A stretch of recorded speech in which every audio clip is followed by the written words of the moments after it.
Yeah. I don't care how good you are in anything. You don't have discipline, you ain't nobody. Right. You're nothing without discipline. Because you give up under the slightest struggle without discipline. 100%. I mean, discipline is doing what you hate to do, but do it like you love it. Doing what you hate to do, but do it like you love it. That is a great quote.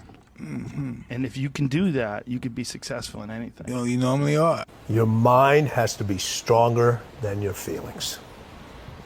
Your mind has to be stronger than your feelings. Think about every poor decision you've made in your life. Gosh. There was more emotion that was involved in it than there was mind.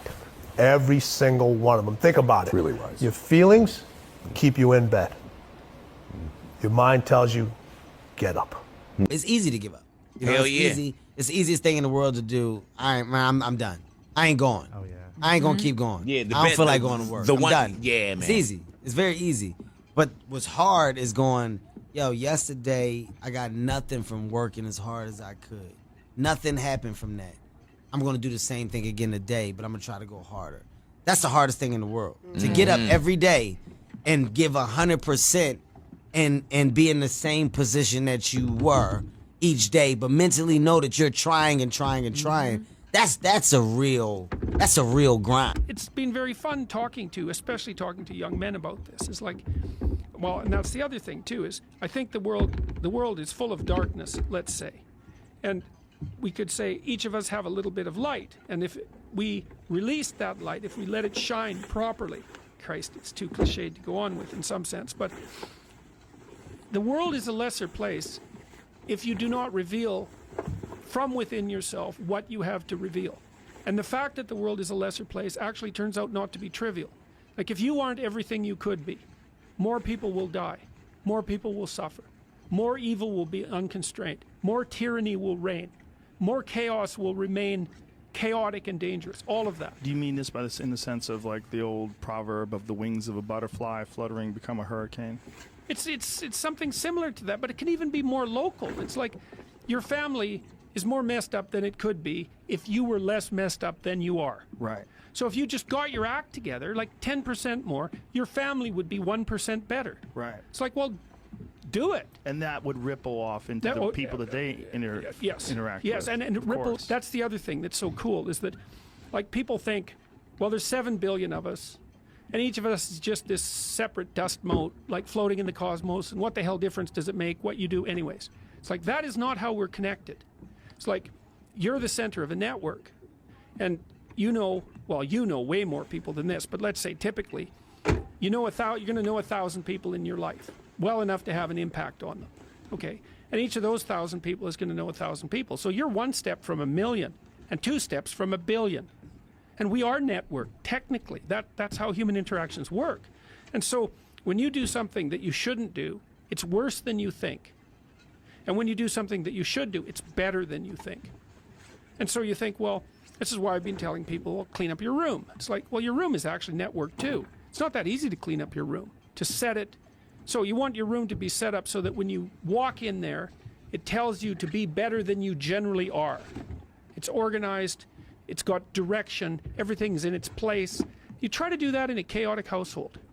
You know, I've watched people do this because I had students do these sorts of things as assignments. I'd say, look, pick a small moral goal, clean up your room, and just write down what happens as a consequence. So maybe these are students in a chaotic household. The whole place is a bloody mess. No one's taking any responsibility for anything. And so they decide they're going to start to clean up their room. And then the people in the household notice. Well, the first thing they do is get pissed off. It's like, who do you think you are? Like, you think you're better than us? Like, why do you think this is worthwhile? Who died and made you God? All of that. So just by trying to organize this little part of their life, they immediately run into the people whose actions they're casting in a dim light by trying to improve themselves to some degree. They might have to have like a thorough war in their household to be allowed to do something as simple as keep the room orderly. They find out very rapidly that A, that's way more difficult than it sounds, and B, that the consequences of it are far more far-reaching than people think. So that's quite fun. You know, because maybe part of it is that like everything around you is full of potential. Everything. Maybe more potential than you could ever possibly utilize. And so maybe all you have is this little rat hole of a room in some rundown place in the world. It's like, fix it up. There's more there than you think. See what happens if you fix it up. And you'll fix yourself up simultaneously because you'll have to get disciplined in order to fix up the room. Then you have a fixed up room and you'll be a more fixed up person. It's like, you think that nothing will happen as a consequence of that? It's like all hell will break loose as a consequence of that. Trust me, you have a mindset right now, just like I have a mindset. It's how we view life. I know people with a negative mindset. Basically, they view everything in a negative way. I know people with a positive mindset, which means they view everything in a positive way. People with an abundance mindset, a scarcity mindset. It's a way of thinking. The question is, how did we get there? How did we get that mindset? Through practice and habits. People that have a negative mindset have continually thought negatively. People that have a positive mindset have continually thought positively. You see, the things I do today determines the habits I have tomorrow, which determines the mindset that I have for life.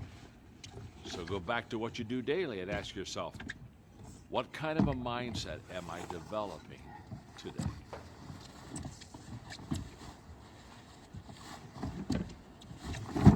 Okay, y'all ready for a lecture? Talk about the importance of nothing. You get up every day, you're entitled to nothing. Nobody owes you nothing. You could have talent, but if you don't have discipline and you don't execute, you don't focus, what do you get?